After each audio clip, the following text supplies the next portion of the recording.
So, for those of you that have probably seen the Murdaugh murders on Netflix docuseries, had no idea. Came down South Carolina to do some stuff. Came by the courthouse here in town, place I come to a lot in Waltersboro, and well, I guess he's being tried here. And here's everything set up. Look at the news stations out here. I mean, they are everywhere.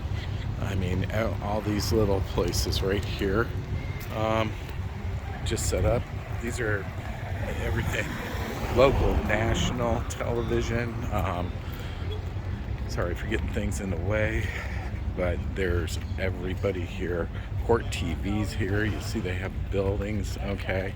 I mean, they are ready to go. This is a big deal. I mean, had no idea. I was actually flying on a plane yesterday from Chicago to South Carolina, and got on the United flight, entertainment, saw the murder thing, thought, check it out, found it very, very interesting, and had not even heard of it till yesterday, and then here I am. So pretty cool, all set up.